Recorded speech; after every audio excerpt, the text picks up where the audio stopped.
with the Richard Spencer situation, Richard Spencer has so much work to do, to undo the damage that he's done. So much work to do that it's way too premature for me to have a sit down with Richard Spencer and talk to him about that. Like it's and remember, when I'm saying I would talk to racist people, I'm talking about ideologues. I'm talking about people who have like opinions crossed to me.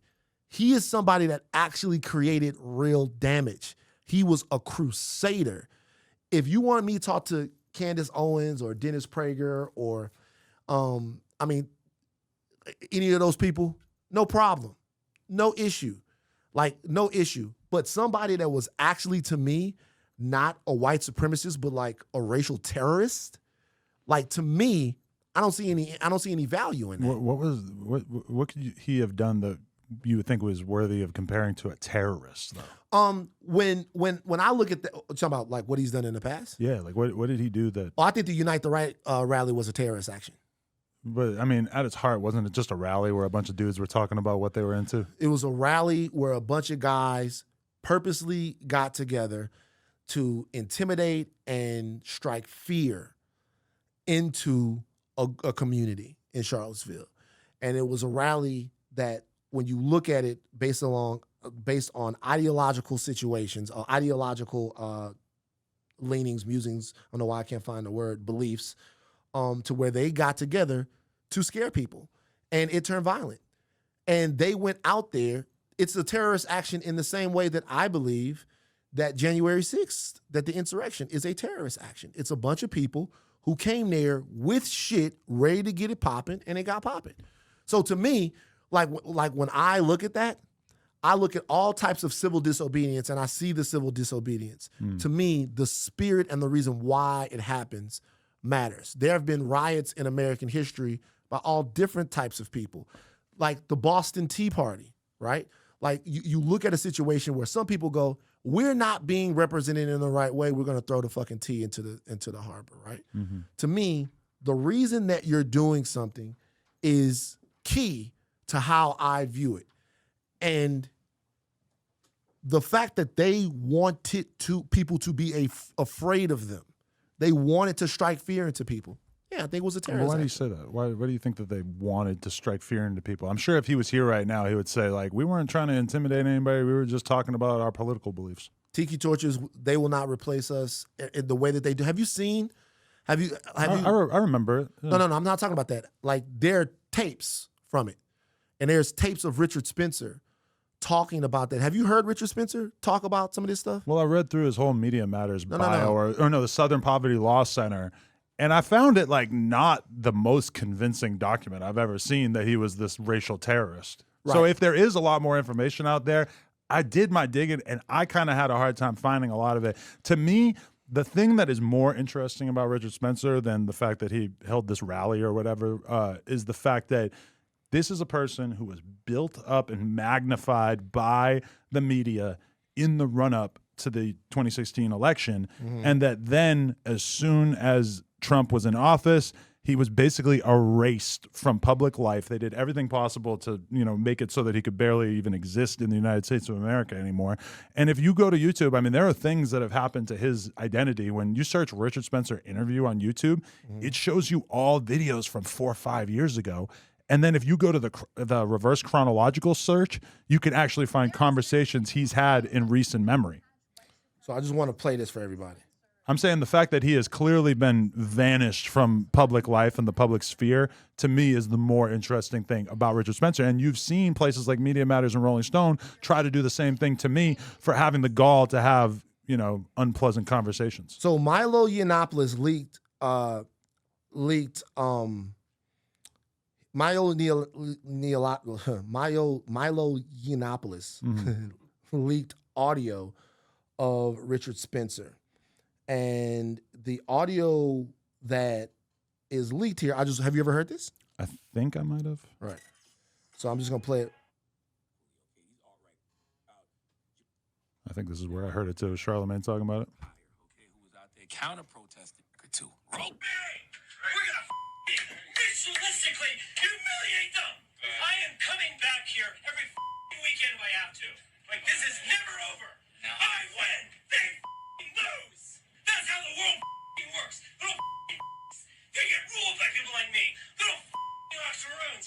My ancestors enslaved those pieces of I rule the world. Those pieces of get ruled by people like me. That's how the world works. We were gonna destroy this town. Wow. I can't remember if I actually asked him about those specific quotes or not, but yeah, he was definitely on a bad one right there. This fucking guy, Adam. And so what I'm saying is, I personally think it's irresponsible. Like when you listen to that, and if you guys want to hear it unbleeped, it's octoroons, it's monkeys, it's all of that stuff, right? I can't remember if the N word's in there because most of the times I hear about it, he's talking about who he rules and all of that. For me personally, you got to prove to me that. Not prove to me. That's after Charlottesville that's happening, right? That's after Charlottesville that's happening. What was he reacting to? He was reacting to everything that went down in Charlottesville. Do you think there's anything that gives that reaction any oxygen? I'm just like, it seemed like Charlottesville went fairly well from his perspective, right? He got all his buddies together and they did the big rally. Like what was he? I'm confused what he was angry about. All I'm saying is for that guy, and particularly what he's meant, like the time that he's put in, him doing an interview from the framework of I'm no longer a racist.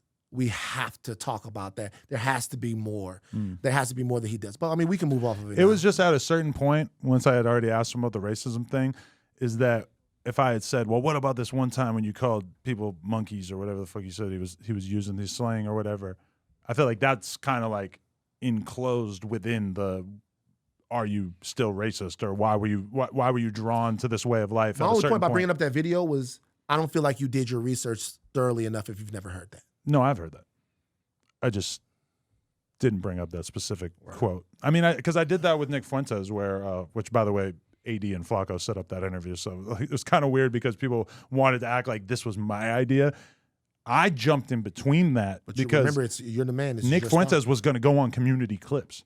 I jumped in front of him and said, like, bro, do it on my channel so that I could be there and try to help, mitigate this conversation. Because as you know, Flacco has never met a racist that he didn't like. Every racist white dude on earth is somebody that Flacco has a huge amount of admiration for, it would seem. Yeah, it's interesting part of his character. But do you have any questions for me? Oh, I do have questions written down. Yeah, go for it. You've just been dominating the air. We're like an hour and a half in of you asking me shit. But I do have plenty of questions for you for sure. Yeah. If you want to just jump right into that. Jump right into it. Wait, where's my? Because I've already proven you that you're in your white devil era. It's okay. It'll last for like a year. You'll be a white devil for a year, and then you'll be back. But the Richard Spencer thing is like the only like racialized part of that. Nah, right? but there's a white devil energy. I think it's just I don't give a fuck energy. It's white devil. What is the devil part? So let me put it you like this: with a certain amount of power, if you can have a certain amount of power and not caring, is the same thing as abuse. Oh, well, I still care for sure in that regard. It's the reaction that I don't care about. Well, I don't give a fuck about the fact that me living my truth will inevitably offend some people. Whereas if you go back to 2017. But it's not your truth that. There was an email that I sent to Milo Yiannopoulos where I basically said, like, hey, check out this article. And I think it was a Spin article or some article about two music journalists who basically had dated. And at some point there was abuse and they stopped seeing each other, whatever. And there was a ton of commentary going on at the time about whether this is real or not. And basically, like, a lot of people thought the girl was lying. The dude's career was basically destroyed as a result of it. What is this? I don't remember this story. It was, what's his name? Ernest Wilkins? You don't remember him? That is, no. Shit. Is it Wilkins? It might not be Wilkins. If there's a Ernest Wilkins who has nothing to do with this, then I'm sorry. But it was Ernest something. And I had mentioned it in passing to Milo Yiannopoulos when I did the interview with him, and he said, like, hey, email me that because I would like to read more about that.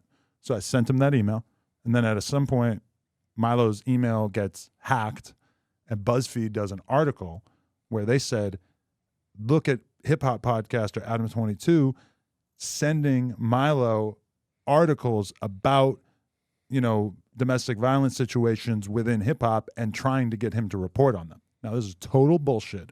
I've talked to a bunch of people in the media who told me that they disagreed with the framing of that article when it came out. That was the very beginning of me realizing that the media is evil and that the mainstream media will do whatever lying they need to do to basically cover up or to create whatever narrative they want to take an independent content creator like me and make me look as bad as possible. Now, at that time when that article came out, this is a very distressing thing for me, for somebody to be basically saying that I was aligned with this white supremacist publicly. Now I get a whole Media Matters article, multiple Rolling Stone articles. I read them and I thought they were fair. No, you were misled by your own eyeballs. No, but I thought. I mean, to be honest with you, I think one white supremacist, two white supremacists. If every white supremacist, not everyone, but if the popping white supremacists of the day knows that No Jumper is a place where they can come and get their shit off, I think it's at least worth a conversation. We're open to conversations with whoever. There you go. And I don't think that the average hip-hop consumer or the average black person wants to be tuned into media.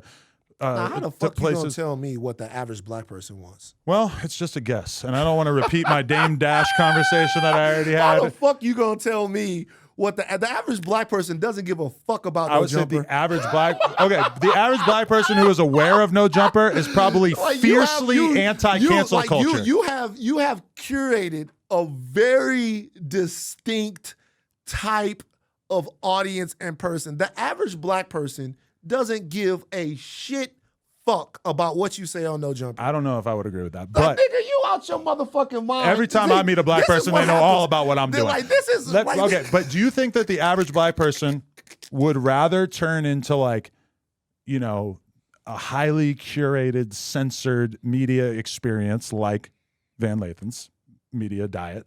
Or do you think that they would rather be involved my with... media diet is... How you going to tell me my media diet is... but you're not going to have a conversation with Richard Spencer. No, what I'm saying is I'm not going to have a conversation. I said already, I would have a conversation with someone who was a racist.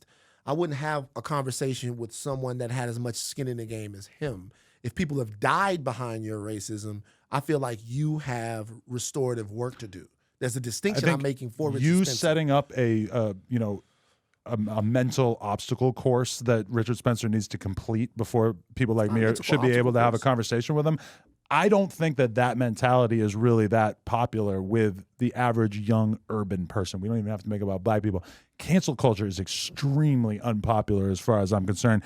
I'm determined to have those conversations with people that have been canceled and that are not allowed to have conversations.